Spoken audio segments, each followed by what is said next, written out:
morning, Siargao.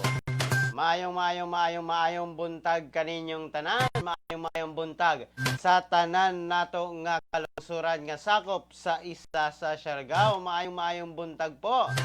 Good morning, Kang Arcelin sa Guyong.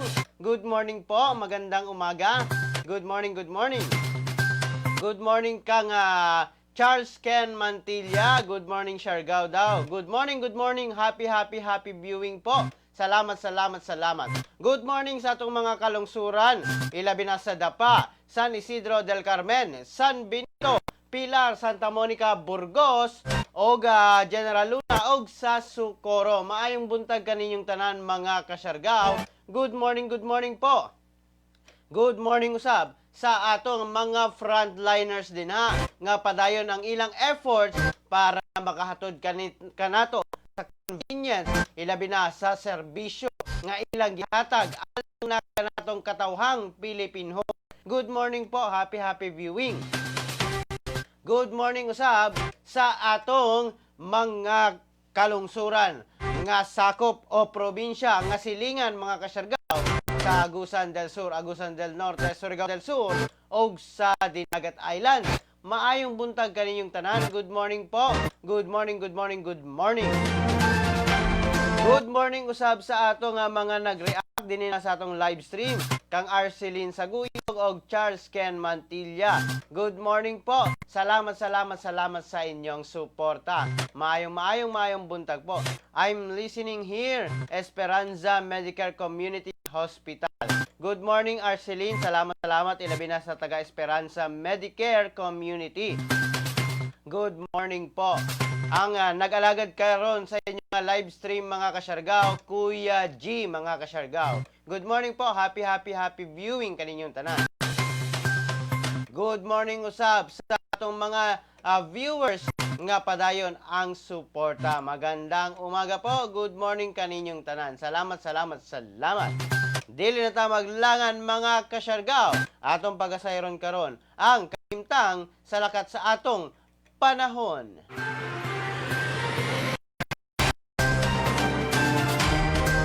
Ang Northern Mindanao mga ka-Siargao o Zamboanga Peninsula makasinati sa mapanganuron nga kalangitan inubanan sa katag-katag nga pag-ulan, kilat ug pagpanalugdog tungod na sa ITCZ kon Intertropical Convergence Zone.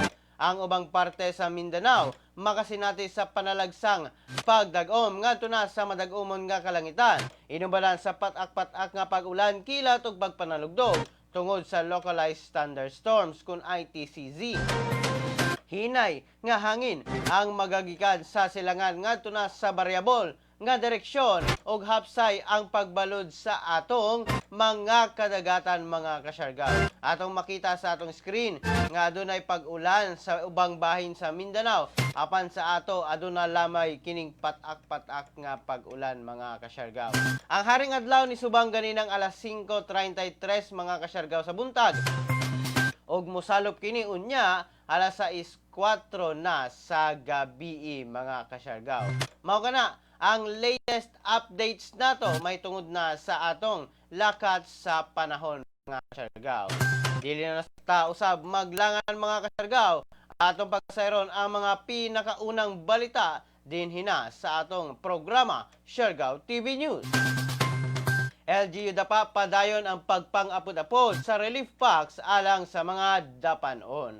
Atong makita mga ka-Siargao sa atong screen ang pagpang-apod-apod sa LGU Dapa mga ka-Siargao alang na sa mga ayuda alang na sa relief packs didto na mga ka-Siargao sa Barangay 13 Poblasyon Dapa mga ka-Siargao. Kini nga programa alang na sa mga dapanon para na kita ang mga dapanon mahatagan ng mga ayuda, mahatagan og kaayuhan gikan na sa LGU Dapa sa pagpangulo sa mayora ni ini Mayor Alex Matugas. Mao kana mga ka-Siargao ang latest updates dito na sa Dapa.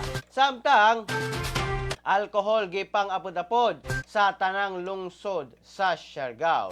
Gipang-apod-apod ni Ferds Huerta o Neil Arlan, ingon nga representante ni 1st District Congressman Francisco Jose Matugas, ang mga ginalon o galon nga mga casino ethyl alcohol nga dunay 70% nga solusyon ingon nga antiseptic disinfectant. Kini gihatag didto na sa munisipyo sa Del Carmen, San Benito, Santa Monica, Burgos, San Isidro, Pilar, General Luna ug dinhina sa Dapa mga kasyargaw. Mao kana ang latest updates mga kasyargaw ilabi na sa pagpanghatag sa maong mga araw na mahilig kita sa mga infection dala sa virus mga.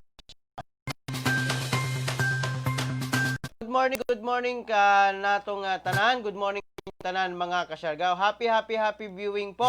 Samtang DSWD gilauman nga maimplementar na ang National ID System.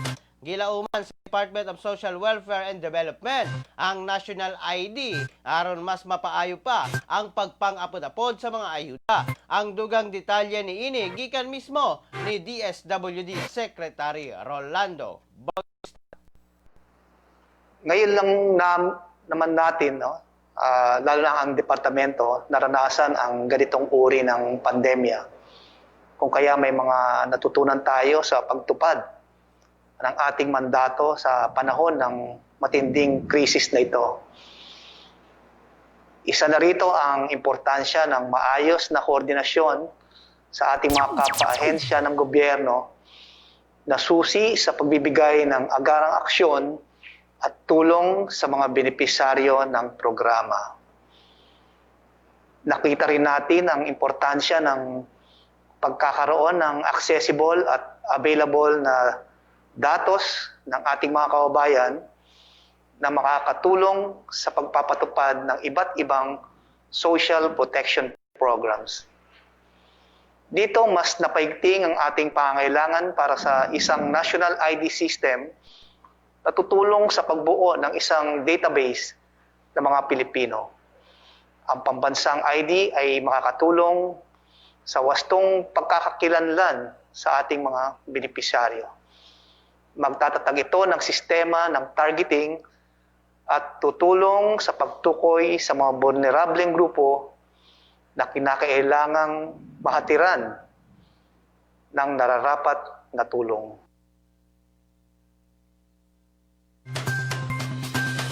Mao kato mga kasyargaw, ang pagkaibato o dugang nga paglaom sa DSWD labi na sa pag-implement ng mga kasyargaw sa National ID System aron mahapsay na maorganisa mga kasyargaw o maorganisa ang mga pagpang-apod-apod sa mga ayuda gikan na sa gobyerno ngadto na sa katawhang Pilipino mga kasyargaw. Mao kana ang update sa DSWD mga kasyargaw.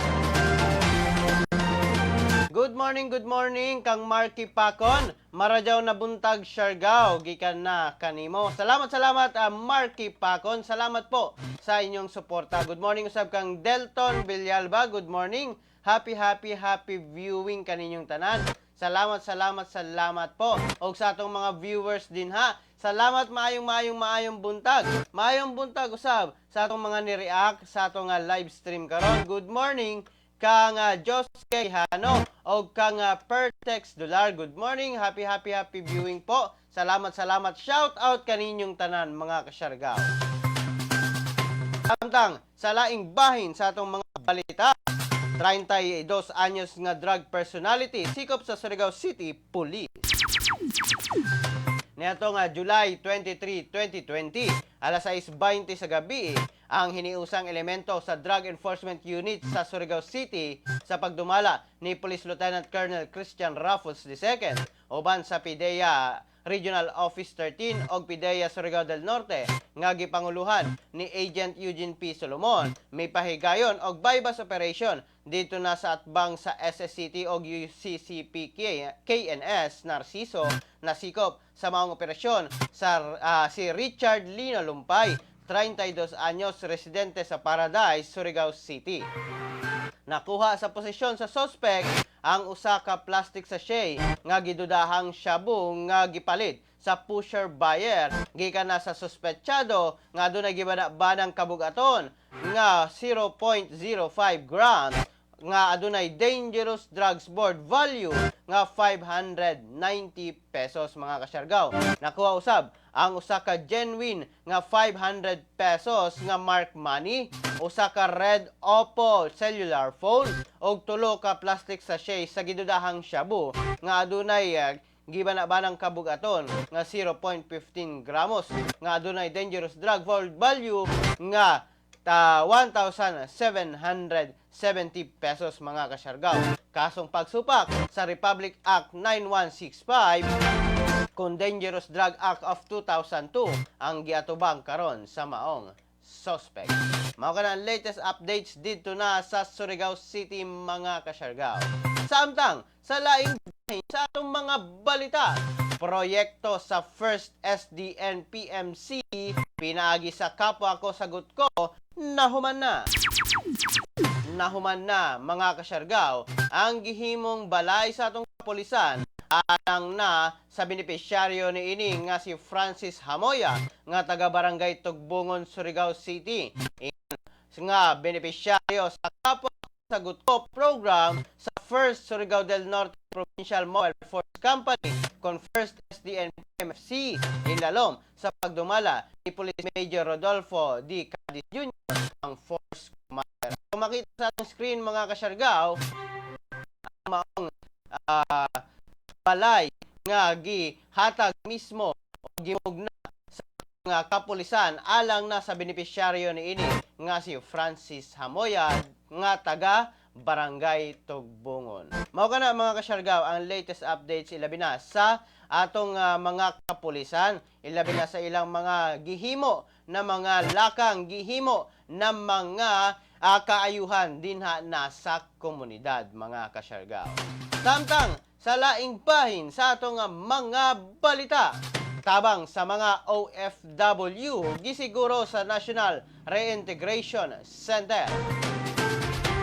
Gihisgutan ni OIC Director for the National Reintegration Center for OFWs, Roel Martin, ang mga programa alang na sa mga tabang sa miuli nga mga OFW sa atong nasod. Atong paminawon mismo ang pamahayag ni Chief National Integration, Roel Martin.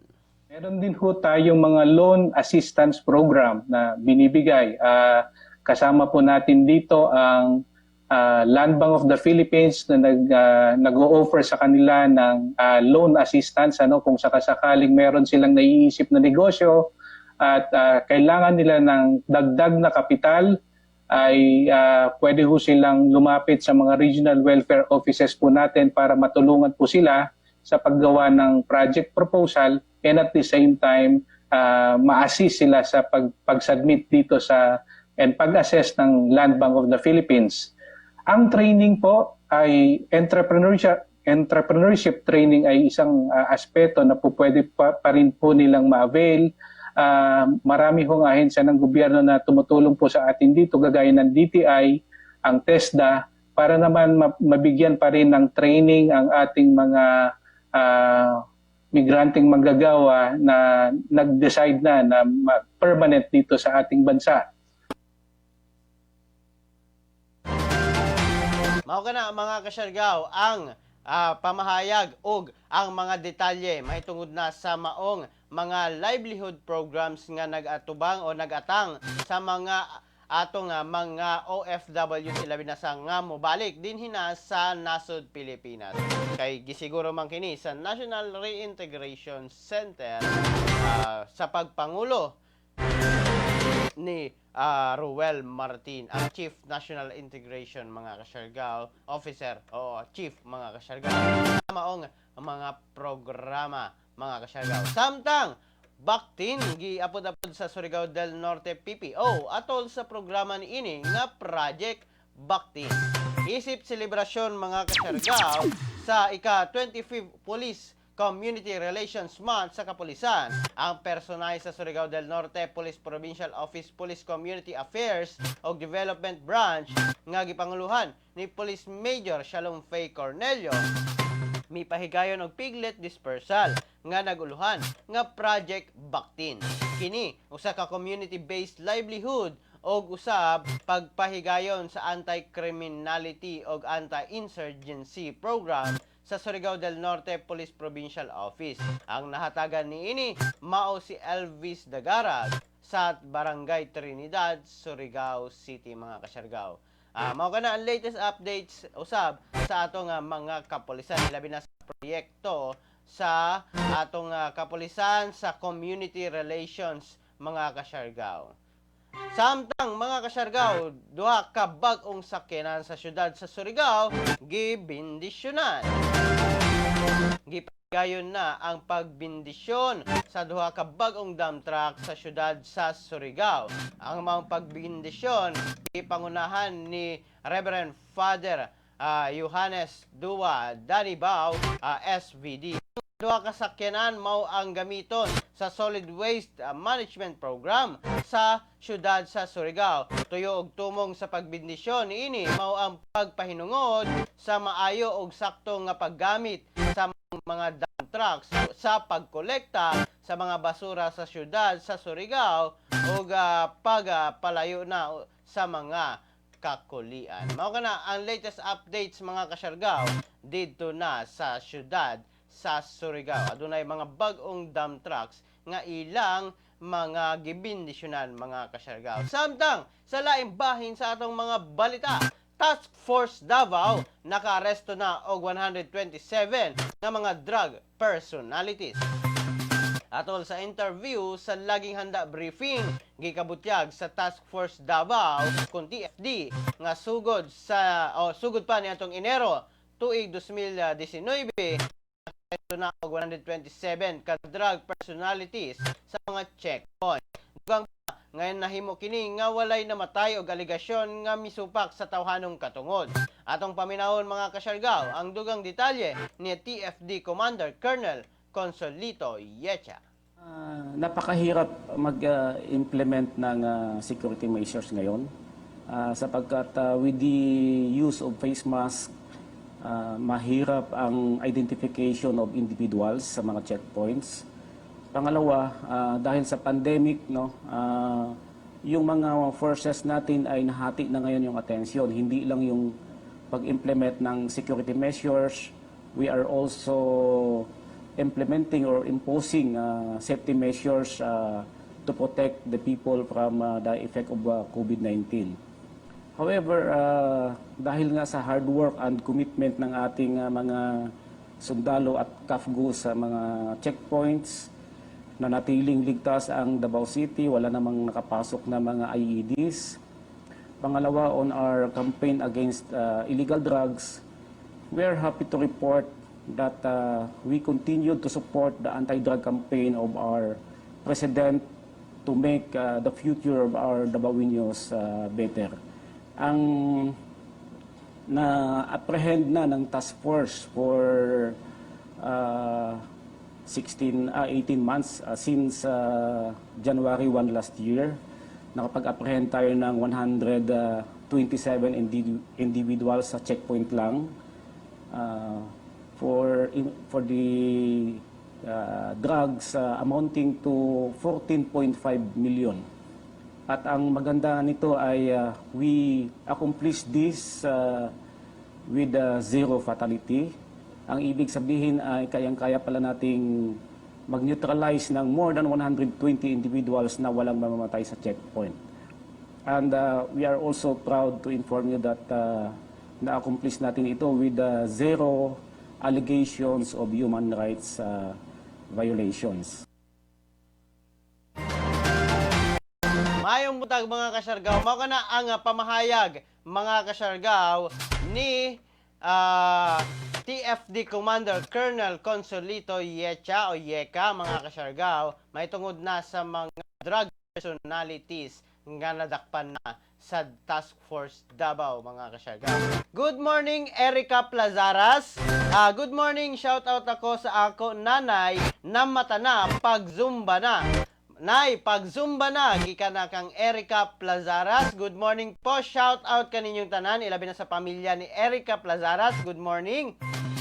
Good morning usab Jiv Espanyola. Good morning Siargao. Happy Fiesta Burgos, Siargao Island. Gikan na kan Jiv Espanyola tuod. Happy Fiesta sa Burgos, ilabi na sa mga mga Nogaliza family din ha. Good morning po sa inyong tanan. Maayong buntag. Happy Fiesta po. Good morning, Siargao. Gikan na kang Maria Lynn Buo, mga ka-Siargao. Good morning, Maria Lynn Buo. Salamat sa imong suporta. Good morning, usab kang Alan Joshua Liatona. Good morning. Happy viewing. Sa tanang nagpa-shoutout, shoutout kaninyong tanan, mga ka-Siargao. Samtang mga ka-Siargao, sa atong padayon, nga kausa dinhin na sa atong programa Siargao TV News, atong ipakita kaninyo, mga ka-Siargao, ang kampanya sa Department of Health aron masayod kita sa angay natong buhaton. Sa pagpakigbatok sa COVID-19 sa atong nasod, importante ang kooperasyon sa matag usa. Ang pagpuyo sulod sa atong balay, maoy usa sa pinakasimple apan pinakaepektibong pamaagi aron dili makakalat ang virus. Pananglit, ikaw kining tuldok, himsog og baskog. Nigawas sa balay, ang wala nimo mahibaw-i, may nakahimamat kag tawo nga naay COVID-19. Timan-i, lisod mailhan kung kinsa ang dunay virus. Apan dali kaayo kining mapasa sa uban, mahimong napasa na di ay niya ang virus nga anha nimo. Sa dihang miubos siya o mihatsing o posibleng natakdan na kay nakagunit sa parehong mga butang nga kontaminado. Karon, aduna kanay COVID-19. Giisip ka na nga carrier nga makapanakod sa uban.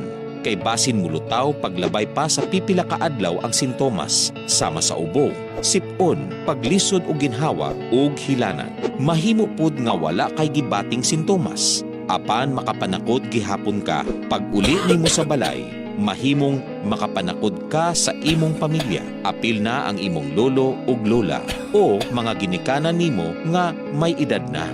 Sila ang adunay pinakahinay nga depensa batok sa virus.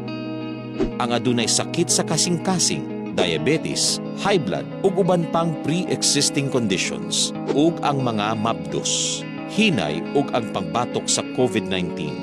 Kung naakdan ang tawo nga hinay og immune system, mahimong makaangkon siya og seryoso nga sakit ug kinahanglan nga dad-on sa ospital. Sa padayong pagawas sa panimalay ug sa pag-adto sa mga pampublikong lugar, mahimo kang makatakod og tulo pa ka tawo ug sila makapanakod ug mas daghan pa. 20% sa natakdan mahimong maospital, managhan ug managhan kini samtang mikatag pa ang virus. Sa nakadaghang pasyente sa COVID-19, may daghan pang dunay sakit nga anaa sa mga tambalanan. Ang mga pasyente nga naglisod ang kahimtang dili na maatiman. Wala nay lugar alang sa mga pasyenteng adunay laing gihambing balatian. Kaya natong likayan ang padayong pagkuyanap sa COVID-19. Kung naghuna-huna kita sa kaayuhan sa uban, kinahanglan natong maghuna-huna og muaksyon nga murag bit-bit na nato ang virus aron dili na kini mokalat pa sa uban. Sunda ang social distancing ug kung mahimo magpuyo kita sulod sa atong balay. Kung kinahanglan gyud nga mogawas, pirmeha ang usa ka metro nga gilayon sa ubang tawo. Kinahanglang limpyo ang atong lawas ug ang palibot. Pirming manghugas sa kamot gamit ang sabon ug tubig. Ug i-disinfect ang mga butang nga pirming gigunitan. Ang importante, atong mapahinayan ang pagkuyanap sa COVID-19. Aron mo gamay ang kinahanglang magpa-ospital ug makuhaan ang mga Pilipinong nagkasakit. Mahimong epektibo lamang kini kung magpermanente kita sa atong balay. Sundon ang social distancing. Usa ka gamay sakripisyo alang sa kinabuhi sa sama natong mga Pilipino. Magtinabangay kita. Atong sugpuon ang COVID-19.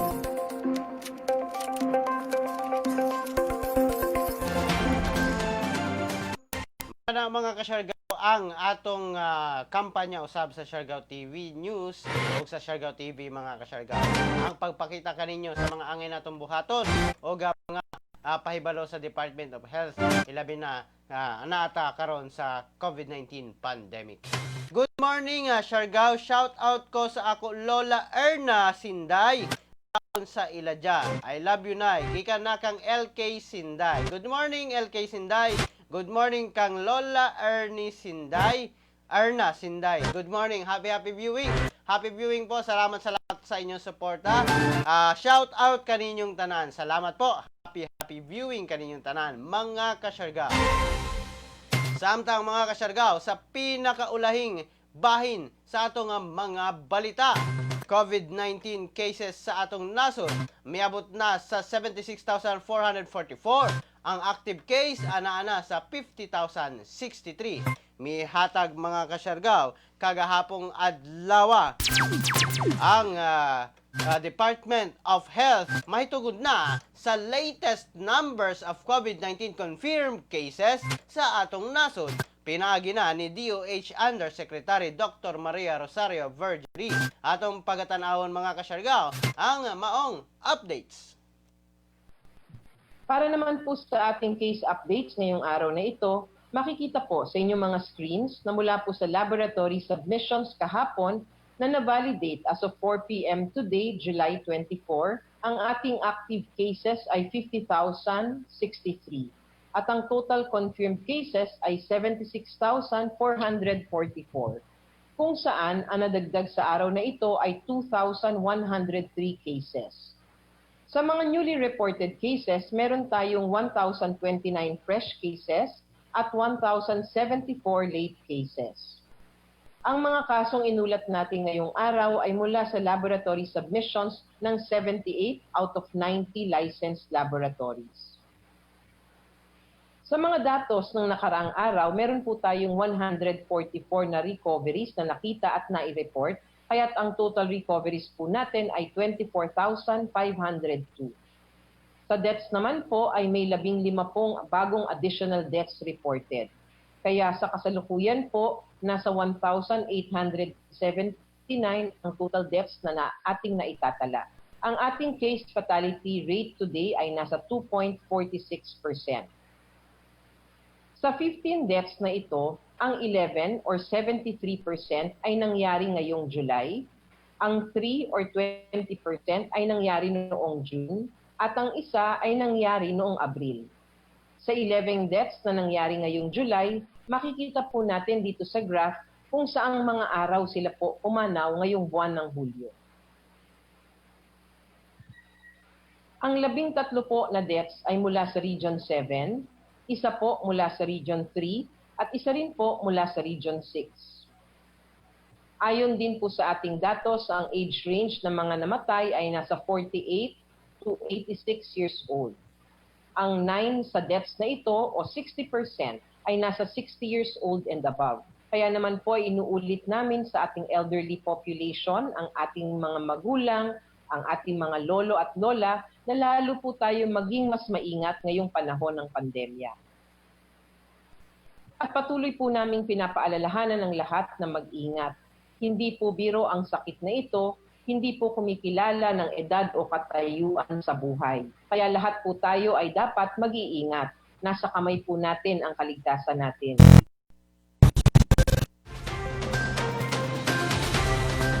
O kato mga kasyargaw, ang updates sa atong Department of Health labi na sa pagpahibalo ni Department of Health Undersecretary Maria Rosario Vergerie mga kasyargaw.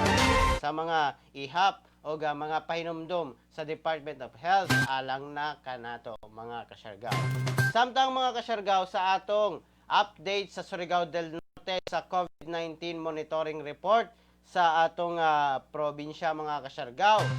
Sumala pa sa maong monitoring mga kasyargaw in bringing transparency in the government through the signing of Executive Order No. 2, Series of 2016.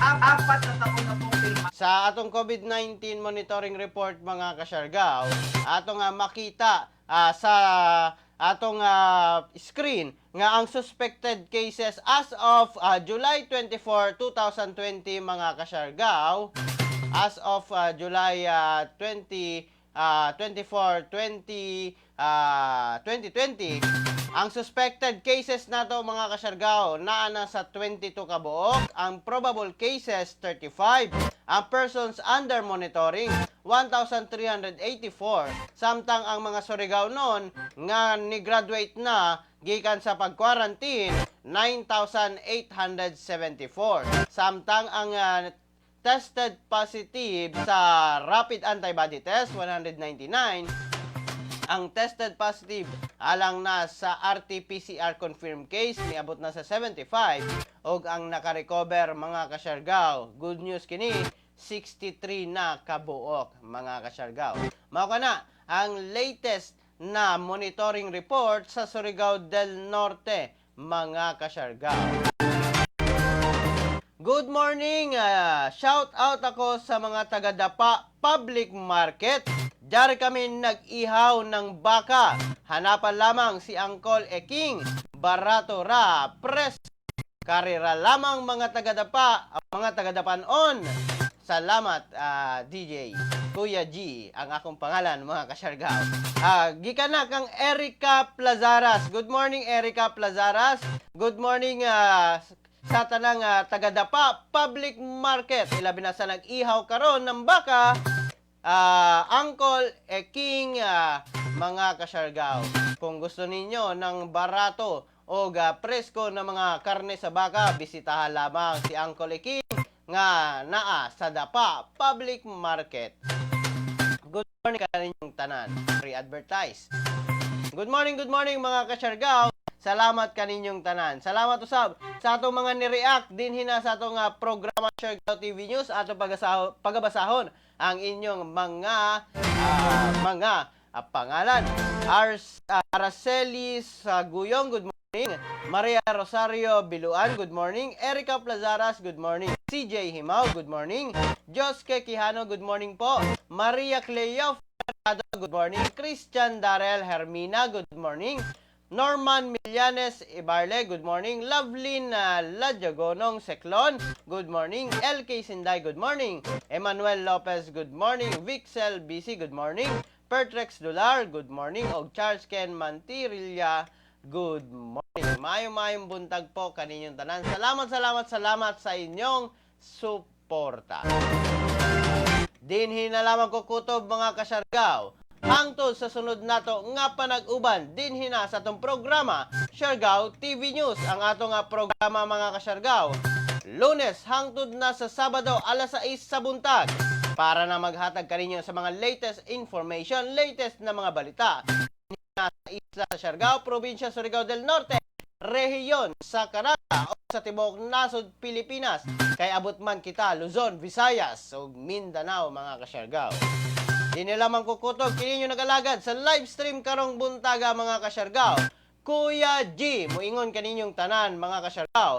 Pagpakabana, pagbantay, makisayod, aron dili kita mahisukamod. Ingat, Pilipinas. Good morning.